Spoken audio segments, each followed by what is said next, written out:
हम एक ही राह के राही हैं, हम एक ही पथ के पथिक हैं।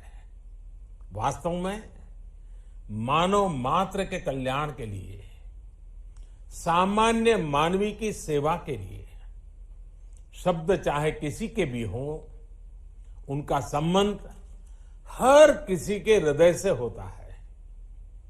और इसलिए तो हमारे वेदों को, वेदों के विचारों को कालातीत कहा गया है। वेद मंत्रों के दृष्टा चाहे कोई भी ऋषि हो, लेकिन उनकी भावना, उनका दर्शन मानव मात्र के लिए। और इसीलिए हमारे वेद, हमारी संस्कृति किसी सीमाओं में बंधी हुई नहीं है, किसी भाषा से भी बंधी हुई नहीं है। ये वर्तमान के लिए भी है, उज्जवल भविष्य के लिए भी है, मानव जात के लिए भी है, कण कण के लिए भी है, जन जन के लिए भी है, और जन से लेकर के जग तक के लिए है, विश्व भर के लिए है। उपनिषद संवाद और अक्षर यात्रा भी उसी भारतीय चिंतन की एक कड़ी के रूप में लोगों तक पहुंचेगी। और मुझे पूरा विश्वास है कि आज की डिजिटल की दुनिया में गूगल गुरु के भरोसे जीने वाली हमारी पीढ़ियां कभी तो इन किताबों को हाथ लगाएगी और बहुत कुछ अमृत पाएगी। आज टेक्स्ट और ट्वीट के इस दौर में ये और ज्यादा जरूरी है कि हमारी नई पीढ़ी गंभीर ज्ञान से दूर न हो जाए। और मैं तो हर परिवार से आग्रह करता हूं कि जैसे घर में आप घर की जब रचना करते हैं तो एक छोटी सी जगह मंदिर छोटा बना देते हैं, जूते रखने के लिए एक जगह बना देते हैं। घर की रचना के समय आर्किटेक्चर को जरूर कहिए कि एक कोना ऐसा भी हो जिसमें अच्छी अच्छी किताबें रखी हो, और परिवार के हर व्यक्ति समय निकालकर दिन में एक बार उन किताबों के पास जाए, किताबों को हाथ लगाए, एक आध दो पेज, एक आध दो लाइन जरूर पढ़ने की आदत बनाए।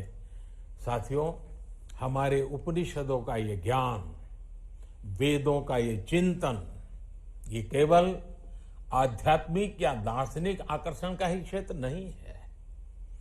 वेद और वेदांत में सृष्टि और विज्ञान का भी दर्शन है। अगर आज हम क्लाइमेट चेंज की चर्चा करें तो हमारा एक पूरा वेद पर्यावरण को समर्पित है। आज विश्व जिन समस्याओं से जूझ रहा है उसकी चर्चा हजारों साल पहले हुई है। कितने ही वैज्ञानिकों को इसने आकर्षित भी किया है, कितने ही वैज्ञानिकों ने इसमें गंभीर रुचि भी दिखाई है। हम सब ने निकोला टेस्ला का नाम सुना ही होगा। टेस्ला के बिना ये आधुनिक विश्व आज ऐसा नहीं होता जैसा हम देख रहे हैं। आज से एक सदी पहले जब स्वामी विवेकानंद जी अमेरिका गए थे तो निकोला टेस्ला से उनकी मुलाकात हुई थी। स्वामी विवेकानंद जी ने टेस्ला को जब उपनिषदों के ज्ञान, वेदांत की ब्रह्मांड व्याख्या के बारे में बताया था तो वो हतप्रभ थे। आकाश और प्राण जैसे संस्कृत शब्दों से ब्रह्मांड की जैसी गहरी चर्चा उपनिषदों में की गई है। टेस्ला ने कहा कि वो इसे आधुनिक विज्ञान की भाषा में गणितीय समीकरणों में लेकर के आएंगे। उन्हें लगा था कि वो इस ज्ञान से विज्ञान की सबसे गूढ़ पहलियों को सुलझा सकते हैं। हालांकि बाद में कई और रिसर्च हुई, जो चर्चा स्वामी विवेकानंद जी और निकोला टेस्ला की हुई थी, अलग तरीके से वो चीजें आज हमारे सामने आई हैं। आज भी काफी रिसर्च हो रही है, लेकिन कहीं न कहीं ये एक प्रसंग हमें अपने ज्ञान को लेकर पुनर्चिंतन करने को प्रेरित करता है।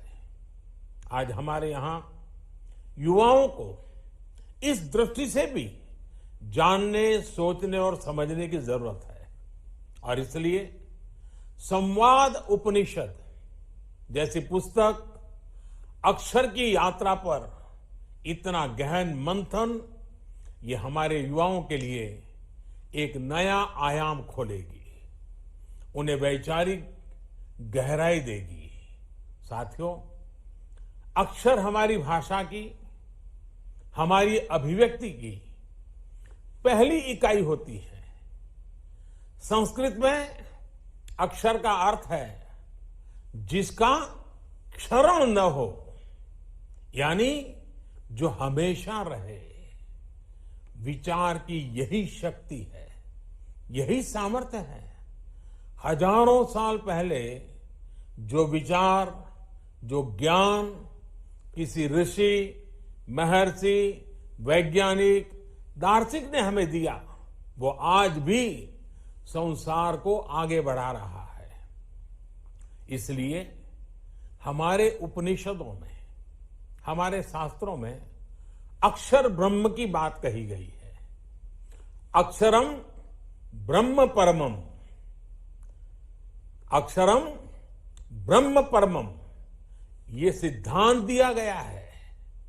हमारे शास्त्रों में कहा गया है शब्द ब्रह्माणि निष्णातः परम ब्रह्मादि गच्छति, यानी शब्द ही ब्रह्म है।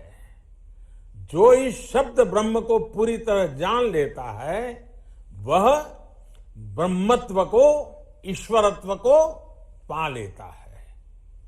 शब्द की महिमा, शब्द को ईश्वर कहने का ऐसा उदाहरण कहीं और नहीं मिलता और इसलिए शब्दों में सच कहने का साहस, शब्दों में सकारात्मकता देने की शक्ति, शब्दों में सृजन करने की सोच, ये भारतीय मानस की पूंजी है, भारतीय मानस की सहज अभिव्यक्ति है।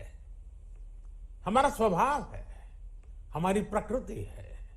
जब हम इस शक्ति को महसूस करते हैं तब एक साहित्यकार के रूप में, एक लेखक के रूप में अपने महत्व को समझ पाते हैं, समाज के प्रति अपनी जिम्मेदारी महसूस कर पाते हैं। आप देखिए, गरीबों को शौचालय देने वाला, अनेक बीमारियों से बचने वाला स्वच्छ भारत अभियान हो, माताओं बहनों को लकड़ी के धुएं से बचाने वाली उज्ज्वला गैस योजना हो, हर घर तक जल पहुंचाने के लिए चल रहा जल जीवन मिशन हो, सभी में मीडिया ने जागरूकता बढ़ाने का काम किया है, सकारात्मक काम किया है। महामारी के इस दौर में कोरोना के खिलाफ